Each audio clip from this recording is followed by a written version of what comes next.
आज देखेंगे Bihar board matric exam 2022 के लिए एमसीक्यू टेस्ट। और यह एमसीक्यू टेस्ट जो है वो जल संसाधन चैप्टर से है, ज्योग्राफी का जल संसाधन चैप्टर है।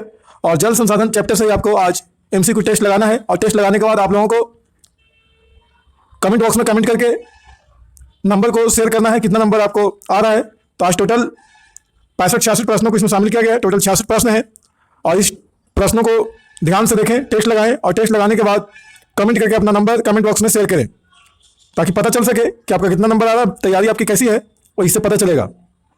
सभी टेस्ट लगाने वाले विद्यार्थी कमेंट करके शेयर करेंगे तो एक दूसरे के बीच में कंपटीशन बढ़ेगा कि अगला कितना नंबर आ रहा है, आपका इतना नंबर आ रहा है। इस प्रकार से आप कमेंट में जाकर देख भी सकते हैं किसका कितना नंबर आ रहा है। तो चलिए शुरू करते हैं जल संसाधन एमसीक्यू टेस्ट को। आपके स्क्रीन पर दिख रहा होगा जल संसाधन से संबंधित जो क्वेश्चन है वो पहला सवाल है, इसमें से किस नदी को बिहार का शोक कहा गया है? किस नदी को बिहार का शोक कहा गया है? सही जवाब होगा ऑप्शन डी, कोसी नदी। कोसी नदी को बिहार का शोक कहा जाता है। क्यों कहा जाता है?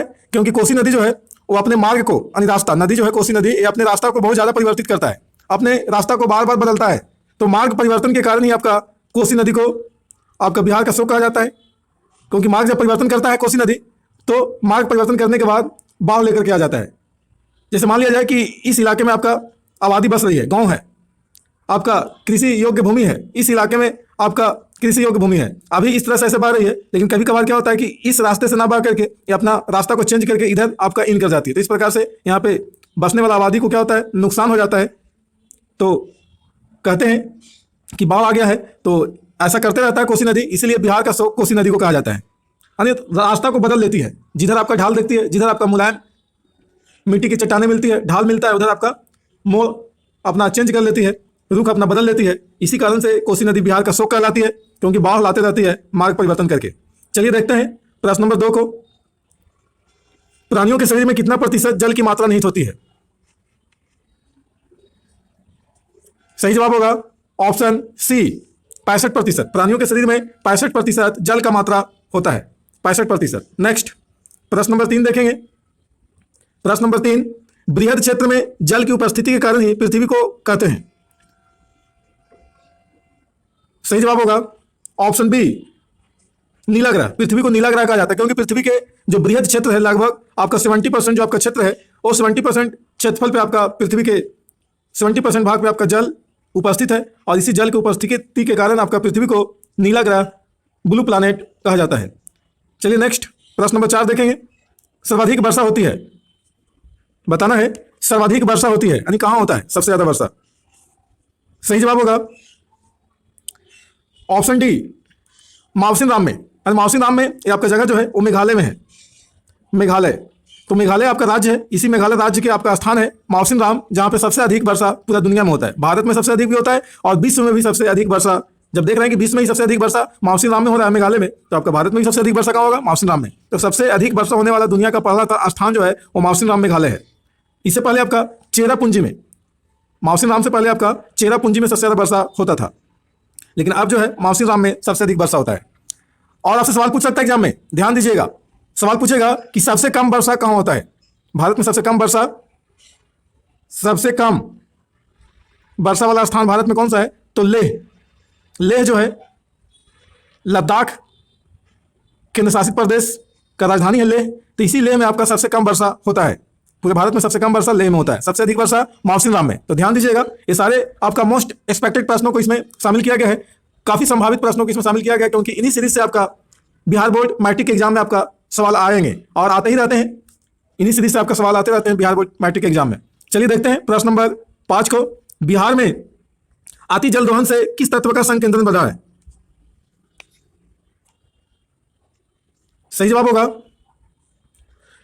Option C, arsenic. बिहार में अति जल दोहन की वजह से आपका आर्सेनिक जो तत्व है इसका संकेंद्रण बढ़ा है, यानी जल में आपका आर्सेनिक जो तत्व है वो सबसे अधिक आपका मिलने लगा है, सबसे अधिक मात्रा हो गई है जल में आर्सेनिक का, जो आपका नुकसानदेह है।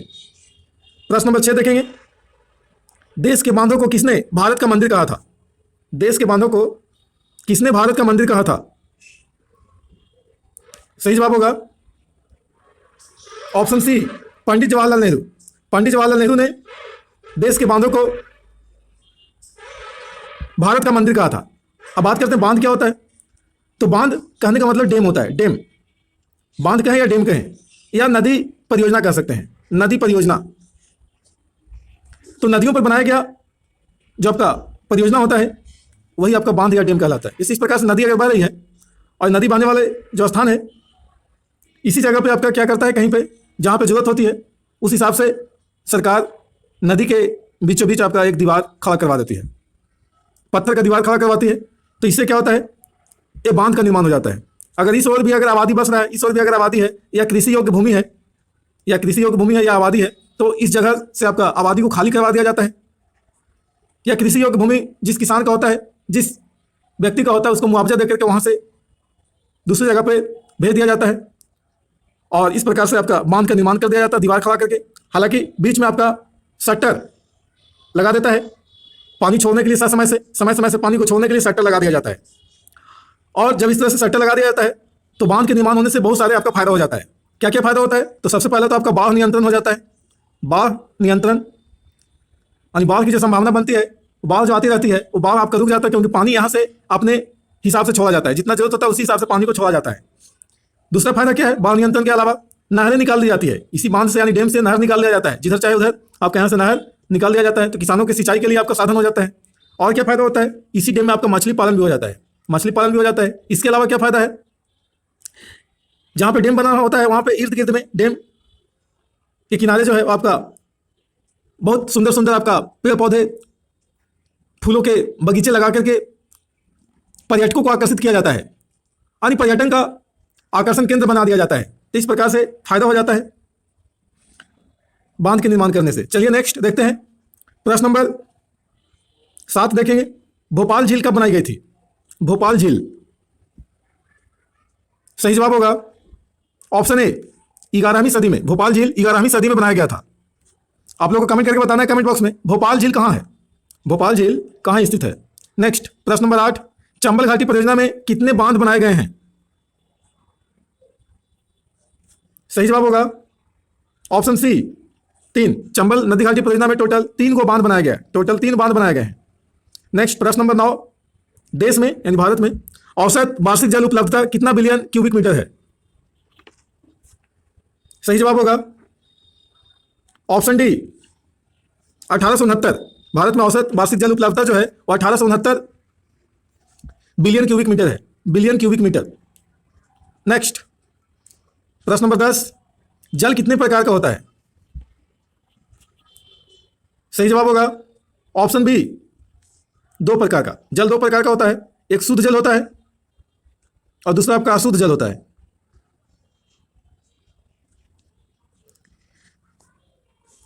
तो शुद्ध और अशुद्ध भी कह सकते हैं।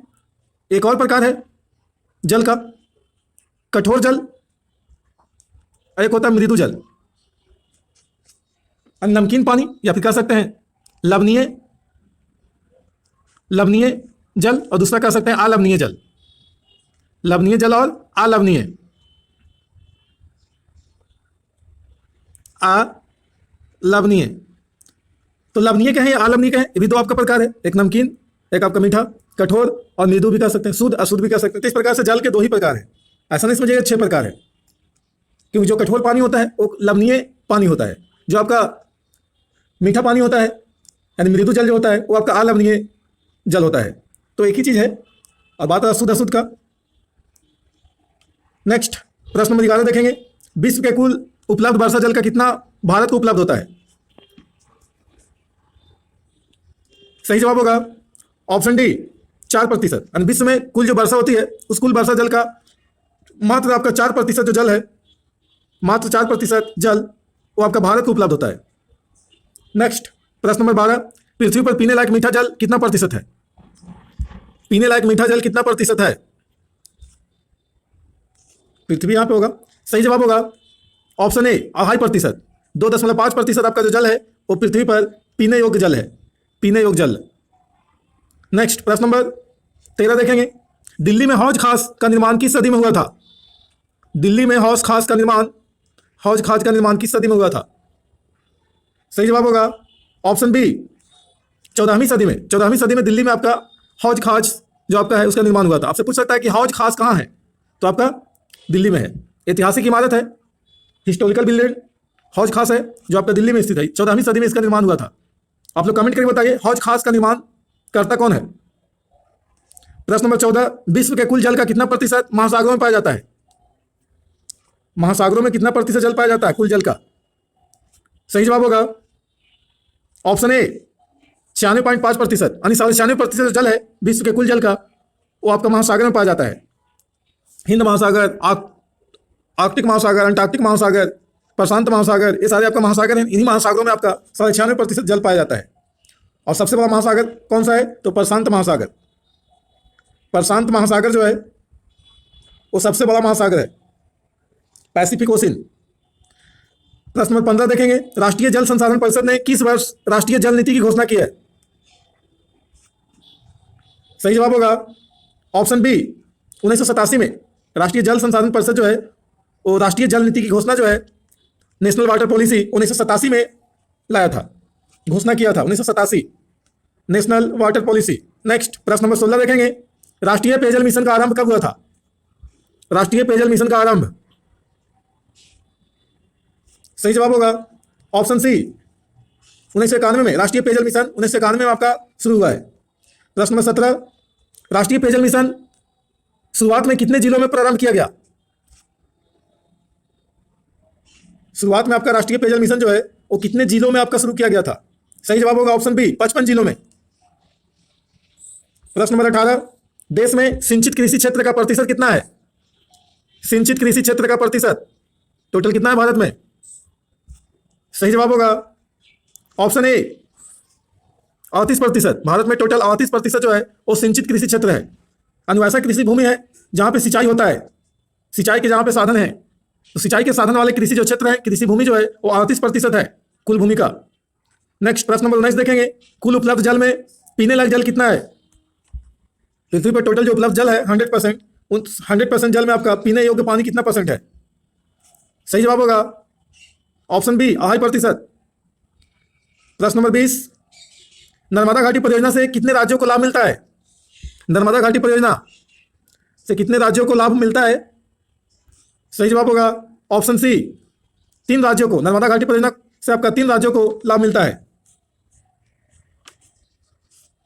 आप लोग कमेंट करके बताइए कमेंट बॉक्स में किन किन 3 राज्यों को नर्मदा घाटी परियोजना से लाभ मिलता है और नर्मदा घाटी परियोजना कहाँ है।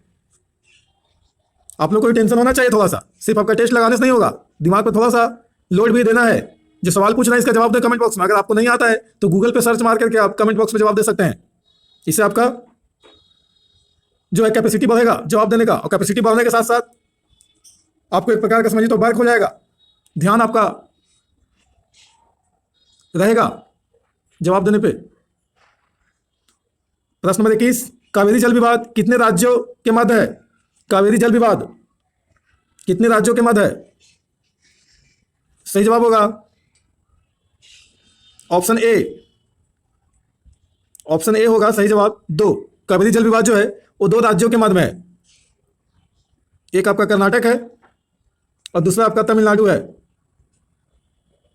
वर्तमान में आपका कर्नाटक और तमिलनाडु ये 2 राज्यों के बीच में कावेरी जल विवाद है। कावेरी नदी के जल के लेकर के विवाद हो रहा है कर्नाटक और तमिलनाडु राज्य के बीच में।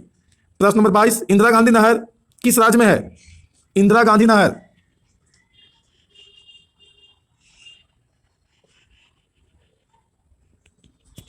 सही जवाब होगा ऑप्शन डी राजस्थान। इंदिरा गांधी नहर जो है वो राजस्थान में है। प्रश्न नंबर 23, समुदाय की संपदा किसे कहा जाता है? समुदाय की संपदा, सही जवाब होगा ऑप्शन बी जल को। प्रश्न नंबर 24, मीठे जल की सबसे बड़ी झील कौन है? मीठे पानी का सबसे बड़ा झील, सही जवाब होगा ऑप्शन सी सुपीरियर झील, लेक सुपीरियर झील, इसको कह सकते हैं लेक सुपीरियर झील। ये आपका मीठे पानी का सबसे बड़ा झील है, ये विश्व में आपका सबसे बड़ा है। मीठे पानी का विश्व में सबसे बड़ा झील आपका लेक सुपीरियर झील है। और अगर पूछेगा, आपसे पूछ सकता है प्रश्न कि मीठे पानी का सबसे बड़ा झील भारत में कौन है, यानी भारत में मीठे पानी का सबसे बड़ा झील, तो बताइएगा बुल्लर झील। बुल्लर झील जो है जम्मू कश्मीर में, ये मीठे पानी का सबसे बड़ा झील है भारत में, अब विश्व में आपका सुपीरियर झील। नेक्स्ट प्रश्न नंबर 25 देखेंगे, तुंगभद्रा परियोजना किस राज्य में स्थित है? तुंगभद्रा परियोजना, सही जवाब होगा ऑप्शन डी, आंध्र प्रदेश। आंध्र प्रदेश में आपका तुंगभद्रा परियोजना स्थित है और यह परियोजना जो है वो तुंगभद्रा नदी पे ही है। तुंगभद्रा परियोजना तुंगभद्रा नदी पे ही है। नेक्स्ट प्रश्न नंबर 26, इनमें से कौन जल का स्रोत नहीं है? जल का स्रोत कौन नहीं है? सही जवाब होगा ऑप्शन बी, नल। ये आपका जल का स्रोत नहीं है। नल के माध्यम से आपका जल को गिराया जाता है, गिरा करके यूज किया जाता है, लेकिन आपका जल का स्रोत ये नहीं है। इस प्रकार से कुआं जो जल का स्रोत है, झरना है, हिमनद है, सारे आपका जल के स्रोत हैं, लेकिन आपका जल को यूज करने का एक माध्यम है नल। प्रश्न नंबर 27 देखेंगे, आधुनिक भारत के मंदिर किसे कहा गया है? आधुनिक भारत का मंदिर किसे कहा गया है? सही जवाब होगा ऑप्शन ए, बांध को। नदी घाटी परियोजनाओं को यानी बांधों को या डैम को आपका भारत का मंदिर यानी आधुनिक भारत का मंदिर कहा जाता है या कहा गया है। इससे पहले प्रश्न आ चुका था कि डैम को या बांध को आधुनिक भारत का मंदिर किसने कहा है? तो जवाहरलाल नेहरू ने, भारत के प्रथम प्रधानमंत्री जवाहरलाल नेहरू ने आपका आधुनिक भारत का मंदिर कहे थे डैम को। प्रश्न नंबर 28 देखेंगे, भाखड़ा नांगल परियोजना किस नदी पर बनी है? भाखड़ा नांगल परियोजना, सही जवाब होगा ऑप्शन बी, सतलज नदी पे आपका भाखड़ा नांगल परियोजना जो है वो सतलज नदी पे बना हुआ है। सतलज नदी पे और भी परियोजनाएं हैं जिसको सेटिंग से आप याद कर सकते हैं। कोई भाषण, कोई भाषण, इस सेटिंग से आप याद कर सकते हैं, कोई भाषण। नेक्स्ट प्रश्न नंबर 29 देखेंगे, गंडाथर गांव कहाँ स्थित है? गंडाथर गांव, सही जवाब होगा ऑप्शन सी, मैसूर यानी कर्नाटक के मैसूर में। हालांकि कर्नाटक का पुराना नाम आपका मैसूर ही है, प्राचीन नाम जो है कर्नाटक का मैसूर है, यही आपका गंडाथर गांव है। प्रश्न नंबर 30, खादिन कहाँ पाया जाता है? खादिन, सही जवाब होगा ऑप्शन ए, जैसलमेर में। खादिन जो है जैसलमेर, राजस्थान में आपका जैसलमेर है, यहाँ आपका खादिन पाया जाता है। जल संग्रहण का एक प्रणाली है खादिन। नेक्स्ट प्रश्न नंबर 31, इनमें से किस परियोजना का मुख्य उद्देश्य बाढ़ नियंत्रण रहा है? बाढ़ नियंत्रण किस परियोजना का मुख्य उद्देश्य है? सही जवाब होगा ऑप्शन बी, कोसी परियोजना। कोसी परियोजना का मुख्य उद्देश्य है बाढ़ नियंत्रण करना, क्योंकि सबसे ज्यादा बाढ़ आती है कोसी नदी बिहार में, इसलिए बिहार का शोक कहलाती है कोसी नदी। प्रश्न नंबर 32, इनमें से किस राज्य को नर्मदा घाटी परियोजना से लाभ नहीं मिल पाता है? नर्मदा घाटी परियोजना से लाभ किस राज्य को नहीं मिल पाता है? सही जवाब होगा ऑप्शन ए, झारखंड को। बाकी आपका राजस्थान, गुजरात, मध्य प्रदेश, तीनों राज्यों को नर्मदा घाटी परियोजना से लाभ मिलता है, लेकिन झारखंड को लाभ नहीं मिलता है। नेक्स्ट प्रश्न नंबर 33 देखेंगे, संसार में सबसे लंबा बांध किस नदी पर विकसित है? संसार का सबसे लंबा बांध, सही जवाब होगा ऑप्शन डी, महानदी।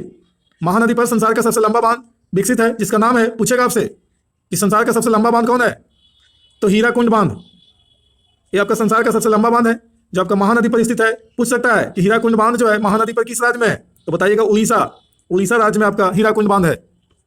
नेक्स्ट प्रश्न नंबर 34, कोसी परियोजना से उत्पन्न बिजली का आधा जो है वो किस देश को जाता है? कोसी परियोजना से उत्पन्न बिजली का आधा हिस्सा जो है वो किस देश को जाता है? सही जवाब होगा ऑप्शन बी, भूटान को। नेक्स्ट प्रश्न नंबर 35, वर्षा जल संग्रहण ढांचा हर घर में बनाना किस राज्य में कानूनन अनिवार्य है? वर्षा जल को संग्रहित करने के लिए जो बनाया गया ढांचा है वो किस राज्य में आपका अनिवार्य कर दिया गया कानूनन कि बनाना ही होगा वर्षा जल संग्रहण के लिए ढांचा को? सही जवाब होगा ऑप्शन बी, तमिलनाडु। तमिलनाडु में ये आपका कानूनन अनिवार्य है वर्षा जल संग्रहण का ढांचा बनवाना हर एक घर में, क्योंकि पानी को वहाँ पे पीने योग्य पानी का किल्लत है, इसलिए आपका सरकार ये नियम लागू किया है कि हर एक घरों में वर्षा जल को संग्रहित करने का ढांचा बना के रखें, टंकी बना करके रखना है पानी को इकट्ठा करने के लिए, बारिश के पानी को। प्रश्न नंबर 36, खारे जल की सबसे बड़ी झील कौन है? खारे पानी का सबसे बड़ी झील, सही जवाब होगा ऑप्शन सी, कैस्पियन सागर झील। कैस्पियन सागर झील जो है वो खारे पानी का यानी कि नमकीन पानी का या लवणीय जल का सबसे बड़ा झील है, कैस्पियन सागर झील। पूछेगा कैस्पियन सागर झील जो है वो खारे पानी का सबसे बड़ा झील कहाँ है, तो बताइएगा रूस में।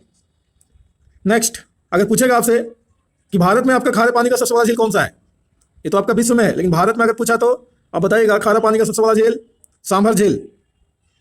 सांभर झील आपका राजस्थान में है, राजस्थान में।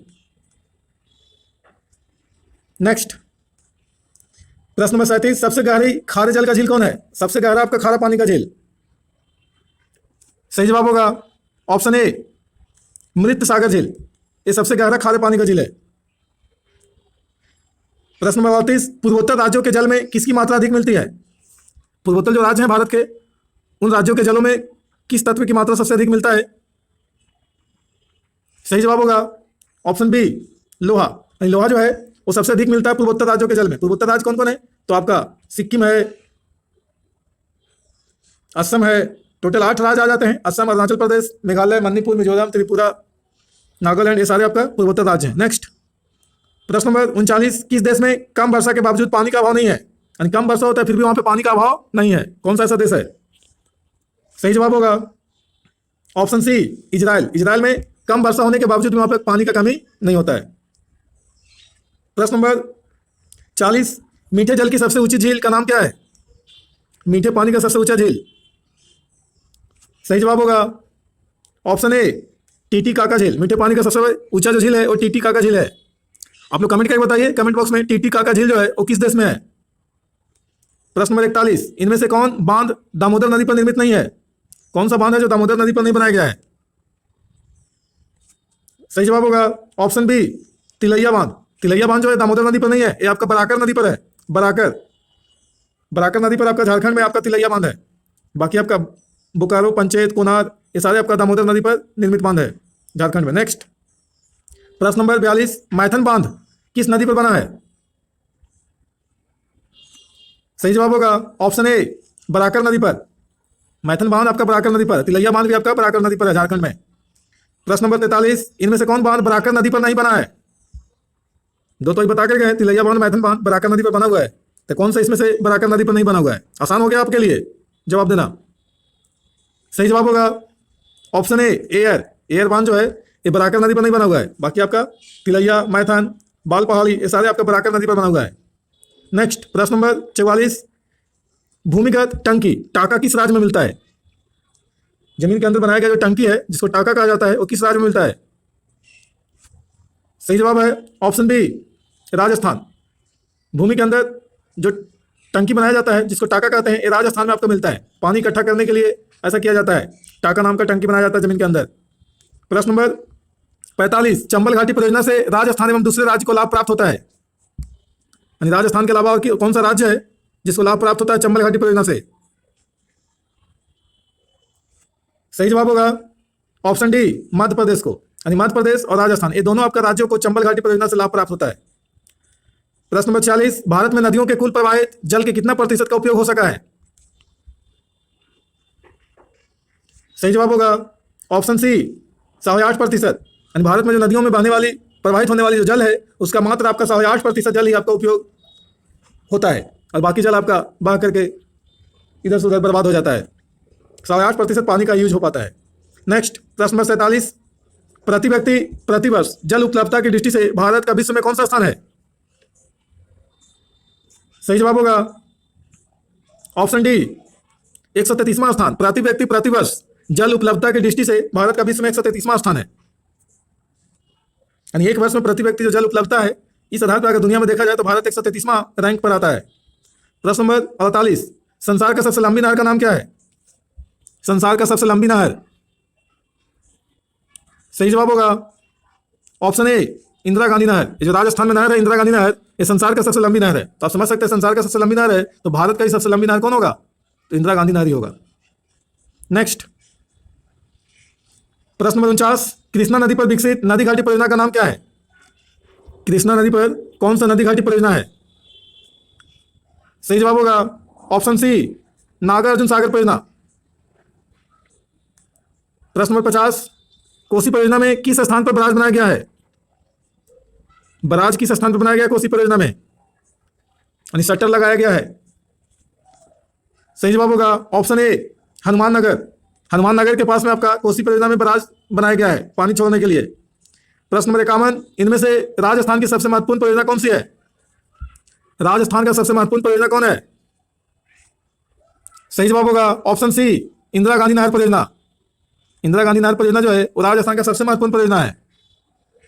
आप देख ही रहे हैं कि इंदिरा गांधी नहर परियोजना जो है और इंदिरा गांधी जो नहर है वो विश्व का सबसे लंबा नहर है। नेक्स्ट प्रश्न नंबर 52, स्वतंत्र भारत की पहली नदी घाटी परियोजना कौन है? स्वतंत्र भारत का प्रथम नदी घाटी परियोजना या प्रथम डैम कह सकते हैं, बांध कह सकते हैं। सही जवाब होगा ऑप्शन ए दामोदर घाटी परियोजना। दामोदर नदी पर बना हुआ है झारखंड में। प्रश्न नंबर 53, भारत में जल का सबसे अधिक उपयोग किस कार्य के लिए होता है? जल का सबसे अधिक उपयोग किस कार्य के लिए होता है? सही जवाब होगा ऑप्शन बी सिंचाई कार्य के लिए आपका सबसे अधिक जल का उपयोग होता है भारत में। नेक्स्ट प्रश्न नंबर 54 देखेंगे, लेकिन 54 देखने से पहले बता दें कि इस चैनल पर जो नए हैं वो चैनल को सब्सक्राइब करेंगे, बेल आइकन को दबा लेंगे और ज़्यादा से ज़्यादा अपने चाहने वालों के साथ, दोस्तों के साथ शेयर करेंगे। जिन्हें इस तरह की वीडियो का सकता है, जिन्हें आपका मैट्रिक का एग्जाम देना है, उन्हें जरूर शेयर करेंगे ताकि मेरा भी मनोबल बढ़ा रहेगा जब आपका वीडियो पर व्यू बढ़ेगा तो। और भी इस तरह का अच्छे कंटेंट के साथ वीडियो उपलब्ध कराते रहेंगे, तरह तरह के वीडियो और भी देते रहेंगे जब आप शेयर करेंगे और व्यू बढ़ाएंगे तो। और लाइक तो बनता ही है, लाइक जरूर करेंगे, वीडियो को पूरा देखने के बाद लाइक जरूर करेंगे। चलिए देखते हैं 54 नंबर प्रश्न है, भूमिगत जल का अधिक उपयोग किस क्षेत्र में होता है? भूमिगत जल का अधिक उपयोग किस क्षेत्र में होता है? सही जवाब होगा ऑप्शन ए उत्तर भारत। उत्तर भारत में आपका भूमिगत जल का सबसे अधिक उपयोग होता है, यानी जमीन के अंदर का जो पानी है उसको हैंड पंप, मोटर वगैरह से निकाल करके, सबमर्सिबल से निकाल करके सबसे अधिक यूज होता है उत्तर भारत में होता है। नेक्स्ट प्रश्न नंबर 55 देखेंगे, भारत में वर्षा के द्वारा प्रतिवर्ष प्रति व्यक्ति लगभग कितना जल मिल जाता है? वर्षा के द्वारा प्रतिवर्ष भारत में प्रति व्यक्ति लगभग कितना जल मिल जाता है? सही जवाब होगा ऑप्शन बी 4000 घन मीटर। नेक्स्ट प्रश्न नंबर 56, पहाड़ी और पर्वतीय क्षेत्रों में वर्षा जल संग्रहण के लिए निम्नलिखित में से कौन सी विधि अपनाई जाती है? वर्षा जल संग्रहण के लिए पहाड़ी पर्वतीय क्षेत्रों में कौन सा विधि अपनाया जाता है वर्षा जल को इकट्ठा करने के लिए? सही जवाब होगा ऑप्शन डी गूल अथवा कूल। गूल भी कह सकते हैं और कूल भी कह सकते हैं। तो आपका वर्षा के पानी को इकट्ठा करने का, संग्रहित करने का आपका विधि है पहाड़ी और पर्वतीय क्षेत्रों में। नेक्स्ट उत्तराखंड वगैरह में गूल और कूल विधि का उपयोग करके जल का संग्रहण किया जाता है। प्रश्न नंबर 57, निम्नलिखित में से कौन सा अलवणीय जल का स्रोत है? अलवणीय समझ सकते हैं अलवणीय का मतलब, पहले समझा चुके हैं। सही जवाब होगा ऑप्शन डी उपयुक्त सभी। ये सभी जो है वर्षा का जल यानी वर्षण भौम जल, सतही जल, ये सारे जो आपका अलवणीय जल का स्रोत है। यानी अलवणीय जल जिसे आप कह सकते हैं मीठा जल, मीठा जल कहें या मृदु जल भी कह सकते हैं, मृदु जल, या कह सकते हैं पीने योग्य जल। पीने योग्य जो जल है वो मीठा जल ही होता है, जो पृथ्वी पर टोटल जल का 2.5% आपका जल उपलब्ध है मीठा पानी के रूप में। नेक्स्ट प्रश्न नंबर 58, विश्व में जल के कुल आयतन का कितना प्रतिशत भाग अलवणीय जल है? अलवणीय जल कितना प्रतिशत है? सही जवाब होगा ऑप्शन ए 2.5%। कुल आयतन का 2.5% जो जल है वो अलवणीय जल है पूरे विश्व के कुल जल का। प्रश्न नंबर 59, इनमें से किस नदी पर बहुउद्देशीय नदी परियोजना नहीं है? कौन सा नदी है जिस पर बहुउद्देशीय नदी परियोजना नहीं बनाया गया है?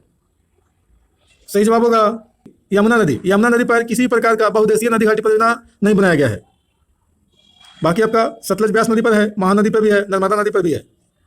सतलज ब्यास नदी पर आपका अभी बतावे किए थे भाखड़ा नांगल परियोजना है, महानदी पर आपका हीराकुंड बांध परियोजना है, नर्मदा नदी सरोवर, सरदार सरोवर बांध परियोजना है। सरदार सरोवर बांध परियोजना नर्मदा नदी पर है और ये भारत का दूसरा सबसे बड़ा बांध परियोजना है सरदार सरोवर बांध परियोजना। नेक्स्ट प्रश्न नंबर 60 देखेंगे, निम्नलिखित में से कौन ताजा पानी का स्रोत है? ताजा पानी का स्रोत। सही जवाब होगा ऑप्शन डी उपयुक्त सभी। ये ताजा पानी का स्रोत है। वर्षा का जल, भूजल और भूतल, अफवाह, ये सारे आपका जो है ताजा पानी का स्रोत है। नेक्स्ट प्रश्न नंबर 61, इनमें से कौन सा बांधों का प्रतिकूल प्रभाव नहीं है? बांधों का प्रतिकूल प्रभाव। सही जवाब होगा ऑप्शन डी बाढ़ नियंत्रण। ये आपका बांधों का प्रतिकूल प्रभाव नहीं है, अनुकूल प्रभाव है। जब बांध बनाते हैं तो आपका अनुकूल प्रभाव आपका बाढ़ नियंत्रण होता है, क्योंकि बांध बनाने से बाढ़ का नियंत्रण हो जाता है। बाकी आपका अनुकूल प्रभाव है। प्रश्न नंबर 62, निम्नलिखित में से किन कारणों से छत वर्षा जल संग्रहण खासकर राजस्थान में आमतौर पर की जाती है? वर्षा के पानी जो छत पर गिरता है उसको संग्रहित खास करके किया जाता है राजस्थान में। इसका कारण क्या है? जिसको टाका कहा जाता है। सही जवाब है ऑप्शन सी पीने के पानी को संग्रहित करने के लिए ऐसा किया जाता है? टाका नाम का टंकी बना दिया जाता है और आपका छत के पानी को संग्रहित कर लिया जाता है। नेक्स्ट, प्रश्न नंबर 63, निम्नलिखित में से कौन सा पर्यावरणीय नुकसान बहुउद्देशीय परियोजनाओं के कारण नहीं होता है? पर्यावरणीय नुकसान कौन सा नहीं होता है बहुउद्देशीय परियोजनाओं के कारण? सही जवाब होगा ऑप्शन डी, ज्वालामुखी गतिविधि। ये आपका जवाब है, ज्वालामुखी गतिविधि, क्योंकि ज्वालामुखी गतिविधि जो है वो पर्यावरणीय नुकसान बहुउद्देशीय परियोजनाओं के कारण नहीं होता है। बाकी आपका बहुउद्देशीय परियोजनाओं के कारण पर्यावरणीय नुकसान हो जाता है, जल जनित बीमारियों के उत्पन्न हो जाते हैं, अत्यधिक जल के अत्यधिक उपयोग से प्रदूषण उत्पन्न हो जाता है, फिर आपका भूकंप आने की संभावना होती है जब बहुउद्देशीय परियोजनाओं का निर्माण होता है। तो ये सारे आपका कारण है, लेकिन ये आपका ज्वालामुखी गतिविधि एक कारण नहीं है, क्योंकि बहुउद्देशीय परियोजनाओं के निर्माण करने से, बांध का निर्माण करने से ज्वालामुखी नहीं होता है। यहाँ पे आ रहा है बहुउद्देशीय परियोजना। बहुउद्देशीय मतलब एक से अधिक उद्देश्य से आपका जब बांध को बनाया जाता है, कोई भी बांध जब बनता है तो उसका एक से अधिक उद्देश्य होता है। अधिकांश जो बांध है, जो आपका डैम बनाया गया है नदियों पे, परियोजना का जो निर्माण किया गया है, उसका एक से अधिक उद्देश्य होता है। मछली पालन भी कर लिया जाता है, बिजली उत्पादन भी कर दिया जाता है, उसी से आपका सिंचाई के लिए आपका नहरें निकाल दी जाती है, पर्यटकों के लिए आकर्षण केंद्र बना दिए जाते हैं। ये सारे आपका उद्देश्य से, यानी एक से अधिक उद्देश्यों के साथ आपका बांध का निर्माण किया जाता है, इसलिए बहुउद्देशीय परियोजना कहलाता है। नेक्स्ट, प्रश्न नंबर 64 देखेंगे, इनमें से कौन सी जलीय कृतियां प्राचीन काल की विशेषता नहीं है?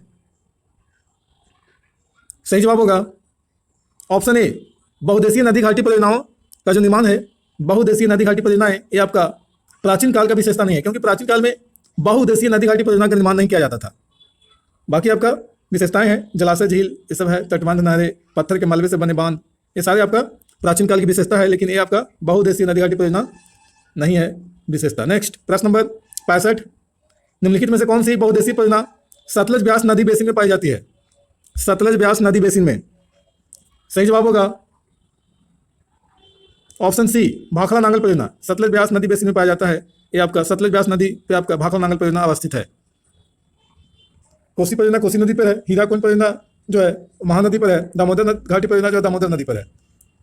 नेक्स्ट, प्रश्न नंबर 66, लास्ट प्रश्न है इस सीरीज का, बांस ड्रिप सिंचाई प्रणाली किस राज्य में प्रचलित है? यानी बांस का पाइप बना करके सिंचाई प्रणाली को विकसित किया गया है, यानी बांस के पाइप से आपका सिंचाई किया जाता है। सही जवाब होगा ऑप्शन बी, मेघालय। मेघालय में आपका बांस ड्रिप सिंचाई प्रणाली विकसित है, प्रचलित है, क्योंकि बांस का यानी खोखला जो बांस होता है उसी का पाइप बना करके उससे जल को प्रवाहित करके आपका सिंचाई किया जाता है, खेतों की सिंचाई किया जाता है, खेतों में लगे फसलों को सिंचित किया जाता है। नेक्स्ट, ये आपका लास्ट था। Okay, thanks.